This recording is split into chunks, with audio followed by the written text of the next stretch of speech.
Bismillahirrahmanirrahim. Assalamualaikum and hi gang. So welcome back to my channel. And untuk video kali ni kiranya macam sambungan lah daripada video sebelum ni, yang pergi kenduri kakak raptor tu dengan dapatkan menatang ni lah.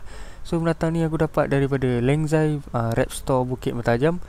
And itulah, hari ni video ni kita akan rungkaikan, tuntaskan dan bincangkan secara basic lah pasal binatang yang hidup di dalam pasir ni lah, ataupun dikenali sebagai Peter Banded Skink.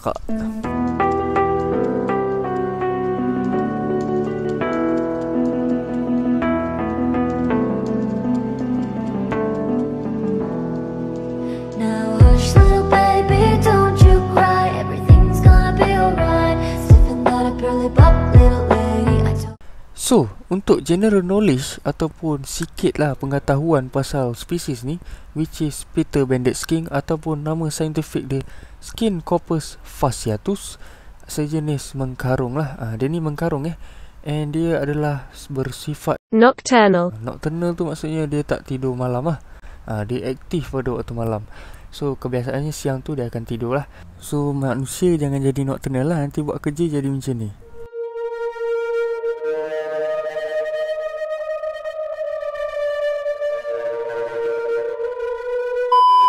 And dia ni berasal daripada grassland of Northern Africa.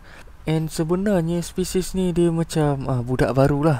Dia macam newbie lagi dalam community ataupun dunia pereksotikan ni lah. So dia kiranya bila newbie ni dia tak ada maksudnya kurang kajian and penyelidikan pasal spesies ni. So bila bawa masuk tu kan, orang jual-jual tu biasanya memang hampir kesemuanya adalah wild caught lah. Sebab itulah diorang tak habis buat kajian kan. Nak breeding pun agak susah lah bila baca-baca. So dia punya jangka hayat adalah lebih kurang 15 hingga ke 20 tahun, bergantung pada itulah penjagaan kita and kehendak hidupan dia lah. Kalau dia kuat, dia strong sama lah tu. Kalau dia kuat, dia mau hidup, dia akan hidup dalam jangka masa itulah. And size dia boleh pergi daripada 8 hingga ke 10 inci. And dia agak senang lah untuk dijaga.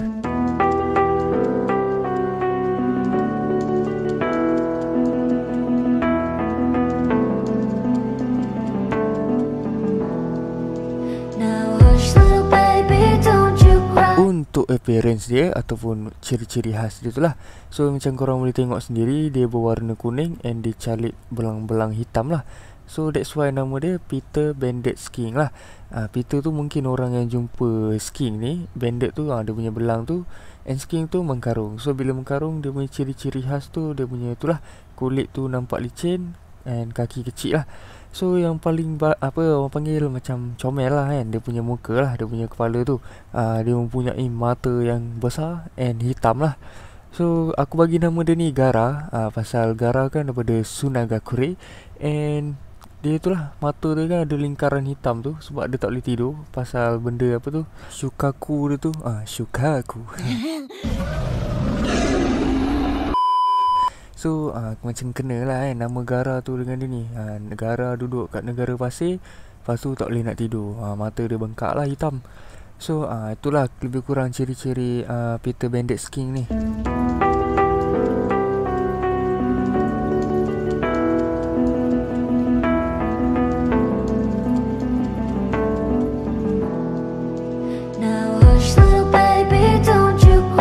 Seterusnya adalah pemakanan dorang lah ataupun diet. Untuk Peter Banded Skink ni, dia adalah sejenis haiwan yang omnivore. So omnivore ni maknanya dia makan daging-dagingan serta tumbuhan. Okay, sebenarnya Peter Banded Skink ni dia more to insects lah. So korang kena provide insects lagi banyak daripada benda-benda tadi lah. Nanti kita rungkai kan. So insects korang boleh bagi superworm, cengkerik, dubia, mealworm, sebagainya lah. Korang kena variety kan. Maksud variety tu korang tukar-tukar lah, barulah dia tak bosan kan, tak jemu.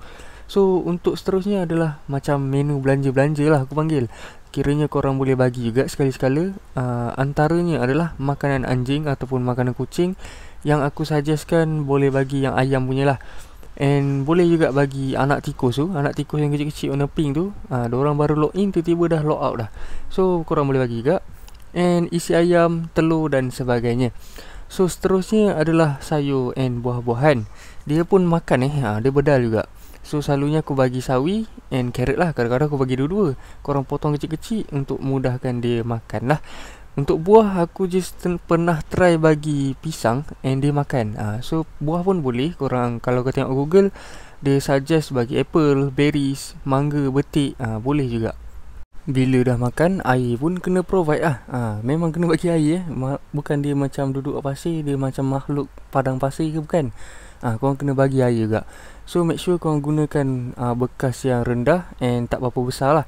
Sebabnya kalau yang besar and tinggi, takut dia ni lemas. Maklum lah, member ni kaki pendek.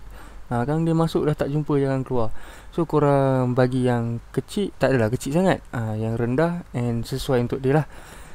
And di samping itu, bila korang letak bekas air tu, dia boleh mengawal memberikan sedikit humidity lah, kelembapan.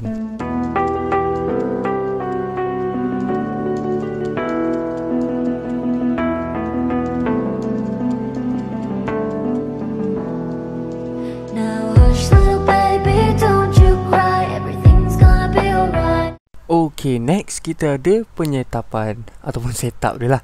So untuk setup yang paling penting sekali, paling basic, mestilah kena ada bekas lah ataupun tank, ataupun orang Indonesia kita panggil wadah. So binatang ni dia boleh membesar lebih kurang 1 kaki macam tu. So kalau kita guna logik akal fikiran kita, kena lagi besar sikit lah daripada tu. So lagi besar lagi better. Untuk apa-apa makhluk hidup sebenarnya lagi besar lagi better lah. Seterusnya dia punya lighting ataupun pencahayaan lah.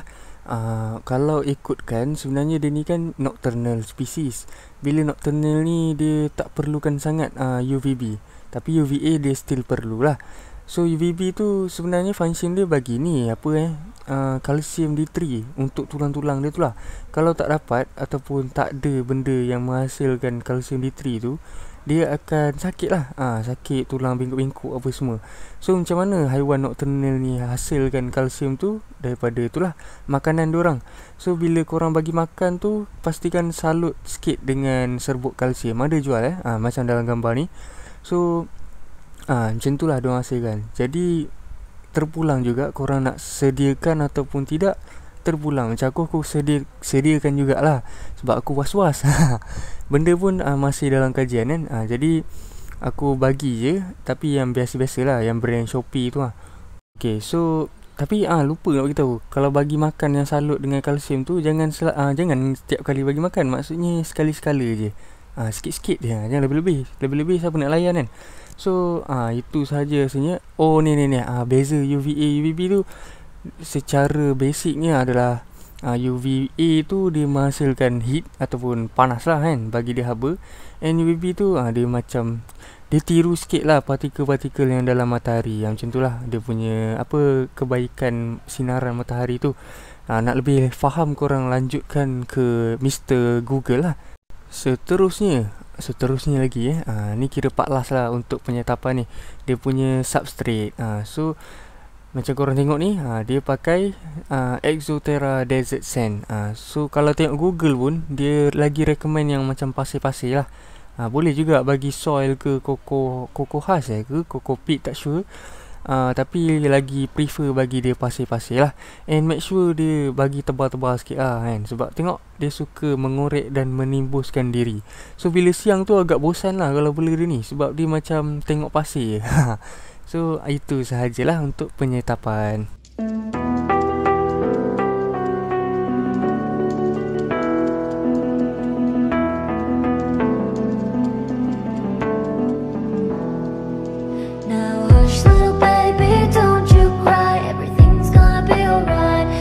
Okay geng, so rasanya video sampai sini je untuk kali ni. And aku harap dapat membantu dan bermanfaat lah untuk korang. So itu sahaja untuk sesi Peter Bandit Skink ni. And I see you in the next video. Thank you guys, bye bye.